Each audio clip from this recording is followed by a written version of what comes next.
हर हर महादेव। देवों के देव महादेव जी के चरण में प्रणाम करती हूँ, मेरा प्रणाम स्वीकार हो। माता गौरव पार्वती के चरण में प्रणाम करती हूँ, मेरा प्रणाम स्वीकार हो।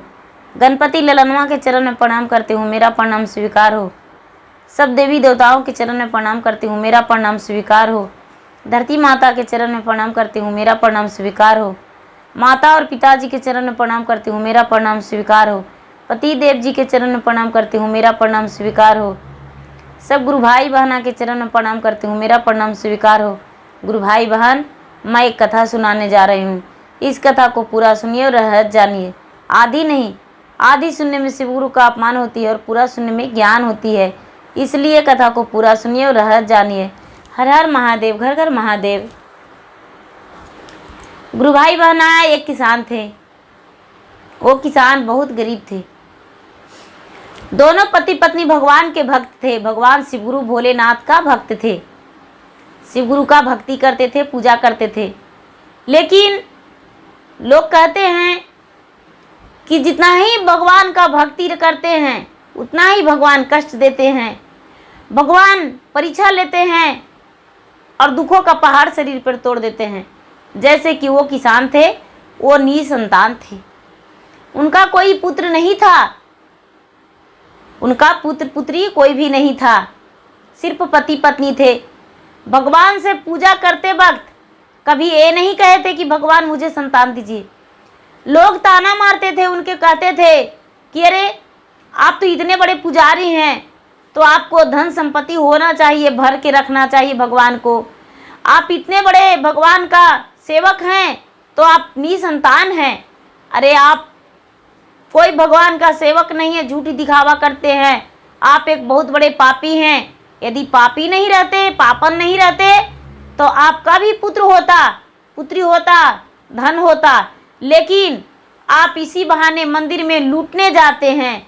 जो भी चढ़ावे चढ़ता है वही लाते होंगे, उसी से आपका परवरिश चलता है, ऐसे करके। और गुरु भाई बहन, उन्हें बहुत लोग ताने मारते थे।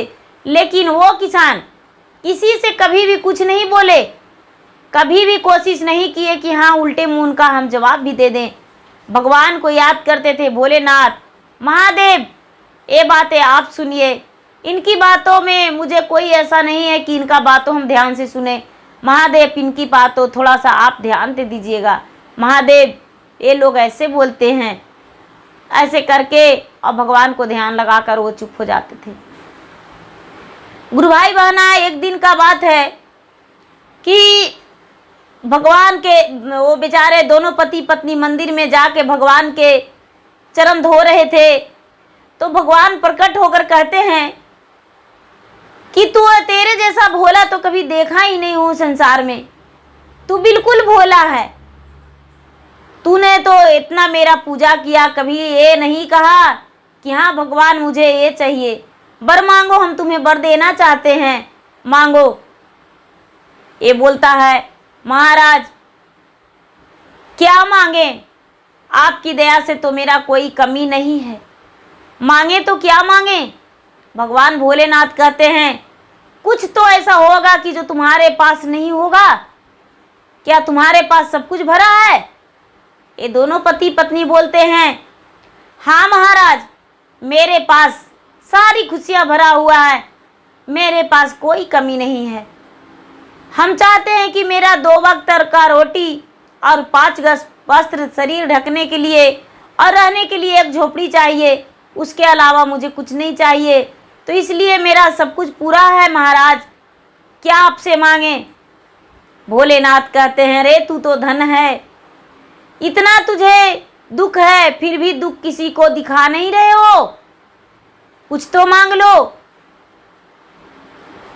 एक किसान कहते हैं महाराज देना ही है तो मेरा बुढ़ापे का लाठी दे दीजिए, मेरा बुढ़ापे का लाठी दे दीजिए, उससे बड़ा और कुछ नहीं मुझे चाहिए। भगवान भोलेनाथ उनकी इशारा को समझ गए, धन्यवाद कर दी और बोले कि ठीक है, हम तुम्हें बुढ़ापे का एक लाठी दे देंगे। वो दोनों पति पत्नी घर चल गए और महादेव वहाँ से अंतर्ध्यान हो गए। महादेव के अंतर्ध्यान हो जाने के बाद बुढ़िया जब घर में आई है वो बेचारी किसान आई है घर में, तो देख रही है कि घर में मेरा कुछ अलग ही रवैया बदला हुआ है, मेरा घर में कुछ अलग सी चहल पहल लग रहा है। कुछ दिन के बाद ये बेचारी किसान की पत्नी अपने पति से कह रही है कि देखिए ना, लगता है कि मैं गर्भवती हूँ, मैं आपके बच्चे का माँ बनने वाली हूँ। वो जो किसान थे वो कहते हैं कि भगवान जी ने परीक्षा लेते थे, संतान तो होगा ही। वो बेचारी 9वां महीना के बाद एक सुंदर सा पुत्री का जन्म दिया, सुंदर सा पुत्री का जन्म दिया। और वो जो पुत्री थी बहुत सुंदर सी, बहुत अच्छी थी और बहुत भाग्यशाली थी। वो जो किसान थे, गरीब किसान, जब कन्या घर में जन्म ली तो उनके घर में धन की प्राप्ति होने लगी, खुशियां बढ़ने लगा घर में। धीरे धीरे घर का रवैया उनका इतना बदल गया कि वो अच्छे व्यक्ति बन गए, महान व्यक्ति बन गए। उनका घर में धन संपत्ति, धन धान से भर गया, सब कुछ घर भर गया। ये जो ये कन्या थी, दिन दोगुनी रात चौगुनी बढ़ती रही और बहुत जल्दी बड़ा हो गई। जब बड़ा हो गई तो सारे लोग उन्हें कहने लगे कि लीजिए, आपके पास तो कुछ भी नहीं था, लेकिन जब कन्या जन्म ली तो आपके पास धन धान से भर गया है, इसलिए आप कन्या को अब शादी कर दीजिए, आपका विवाह योग कन्या हो गई है। ये कहते हैं कि हाँ, मुझे विवाह तो करना ही है। ये क्या किए किसान कि अच्छे से घर ढूंढकर, अच्छे से वर ढूंढकर अपने बच्ची का शादी तय कर दिए और दिन ठिकाना बैठा के बारात का दिन भी पड़ गया। गुरु भाई बहना, जब बारात का दिन पड़ गया, बारात आ गया घर में, कन्या के शादी विवाह के लिए सब रचना रचा गया, मड़वा भतवान हो गया, दूल्हे चौका पे बैठ गया, सिंदूर दान कन्या के मांग में हो गया, विवाह हो गया, सारा विधि संपन्न हो गया। अब जब लड़की विदाई का वक्त हुआ तो ये जो बच्ची थी किसान का, वो जी भर के रोने लगी और अपने पिता के चरण को छोड़ने को लिए तैयार नहीं है। कहती है, पिताजी आज मेरा डोली अकेले कैसे जाएगा, हम नहीं जाएंगे, सबके डोली के साथ भाई जाता है, मेरा डोली के साथ कौन जाएगा, हम ससुराल नहीं जाएंगे। हम सारा दिन भोलेनाथ को पूजा किए हैं, भगवान के एक शिष्य बन के रहे हैं, उनके चरण धोते रहे हैं, आज भी उनका चरण ही धोएंगे। आज हम ससुराल को नहीं जाएंगे, मुझे ससुराल नहीं जाना है। उन्हें गांव का लोग, जो आए हुए परिवार थे, सब समझा रहे हैं, बिटिया तेरा तो भाई कोई है ही नहीं, तू किसके बाट जोती हो। एक कहती है तो मेरा भाई नहीं है तो कोई बात नहीं, हम ससुराल नहीं जाएंगे। क्यों जाए ससुराल और कैसे जाए ससुराल, सबके डोली के पीछे भाई रहता है, भाई पूछता है बहन पानी पी लो। वहाँ जाने के बाद भी भाई कहता है मेरा बहन कैसा है, मेरा बहन का विदाई करा के ले जाना है, मेरा कौन कहेगा, हम नहीं जाएंगे। जो इस लड़की का दूल्हे थे वो नाराज होकर जाने लगे कि जब ये मेरे साथ जाएगी नहीं तो हम यहाँ रह के क्या करेंगे। लेकिन वहाँ के लोग उन्हें समझाने का कोशिश किए, वो नहीं समझे। जब ये बेचारी ससुराल जाने को तैयार नहीं हुई तो महादेव कहते हैं अपने पत्नी से, मैं क्या करूं, ये तो जो बच्ची है वो तो मुझे संकोच में डालती है। अब इसका बारात विवाह हो जाने के बाद भी ये लौट रहा है, अब कैसे करूं कि जिसमें इसका घर बस जाए, अपना ससुराल जाए। ये कहते हैं माता पार्वती, महादेव जी आप एक छोटे से बालक के रूप धर लीजिए, आप एक छोटे से बालक के रूप धर लीजिए और बालक के रूप धर के और वो किसान के घर दरवाजे जाइए। वो जो दूल्हा है उसका मन फेर दीजिए कि वो लौट जाए घर और कन्या को विदा करा कर ले जाए, अपने पत्नी को ले जाए अपना साथ। महादेव ने वैसा ही किए। ये जो बर घर से भाग गया था कि हम इसे नहीं ले जाएंगे। महादेव ने उनका मन को बदल दिए, वो दूल्हा लौट आया। महादेव जी क्या किए, एक छोटे बालक के रूप धर लिए और छोटे बालक के रूप धर के और उसके दरवाजे पे खड़ी हो गए। दरवाजे पे खड़ी हो गए।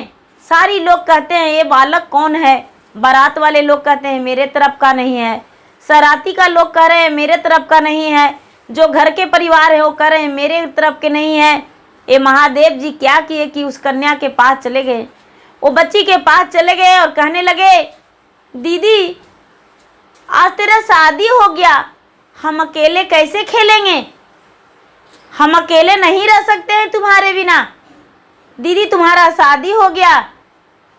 ये बच्ची कहती है, कन्या भैया हाँ मेरा शादी तो हो गया, तू अकेले नहीं खेल सकता है तो क्या मेरे साथ चलोगे मेरे ससुराल।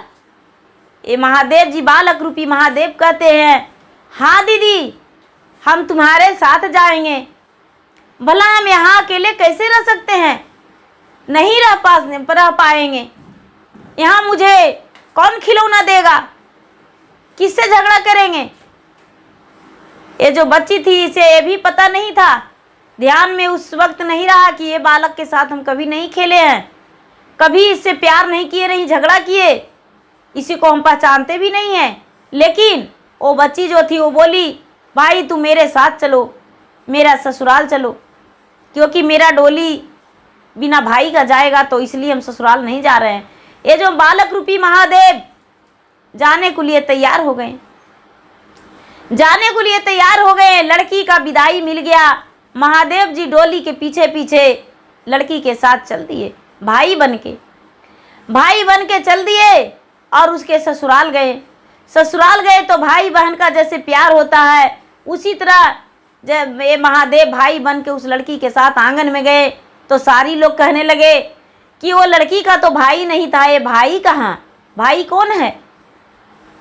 एक कहती है लड़की, ये मेरे माता का पुत्र है, मेरा भाई है, मेरा छोटा भाई है, मेरे से छोटा है, ये मेरा ही भाई है, कोई और नहीं है।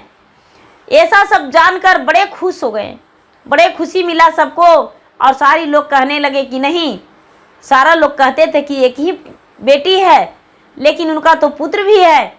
जब 2 दिन 4 दिन महादेव उनके साथ रहे उनका भाई बन के, तो उनके घर वाले परिवार से कहने लगे कि हम अपने बहन को ससुराल से विदाई करना चाहते हैं, आप लोग विदा कर दीजिए, हम अपना घर जाना चाहते हैं। जो ससुराल के परिवार थे वो ससुराल के परिवार उन्हें विदा कर दिए। जब विदा कर दिए तो वो लड़की आ रही थी तो बीच रास्ते में महादेव जी उसको डोली को रुकवा दिए। डोली को रुकवा दिए और कहते हैं कि अरे तेरा जिद पे तो मुझे बालक का रूप धरना पड़ा, मैं तुम्हारा कोई दोस्त नहीं हूँ, मैं तो भगवान हूँ, तेरे गुरु हूँ, तेरे पिता हूँ, देवादिदेव महादेव हूँ। अपने रूप में उसे दिखाई दे दिए। बीच रास्ते में डोली रुकवाकर अपना रूप में जब डोली उसको सामने दिखाई दिए तो लड़की देख के और उनके पैरों में लपट गई। लपट के वो कहती है, भगवान जी मुझे माफ़ कर दीजिए, क्षमा कर दीजिए, आपने मेरे जिद को पूरा किए, इससे बड़ा और क्या हो सकता है। महादेव जी मेरे माता पिता सच्चे आपको भक्ति किए थे और हम भी किए थे, इसी कारण कि आपने मुझे दर्शन दिए और मेरे भाई बन के मेरे हौसला को पूरा किए, मेरे ससुराल भी गए। महादेव जी मुझे क्षमा कर दीजिए, लेकिन रास्ते से आपका घूरने नहीं देंगे। जैसे कि मेरा ससुराल से विदाई करवा के लाए हैं उसी तरह मेरे घर तक मायका तक पहुंचा दीजिए, नहीं तो मेरे माता पिता पूछेंगे तुम्हें कौन लेकर आया, तो क्या जवाब देंगे और गांव वालों को क्या मुंह दिखाएंगे। मेरे पिताजी का इज्जत क्या रहेगा, मिट्टी में मिल जाएगा।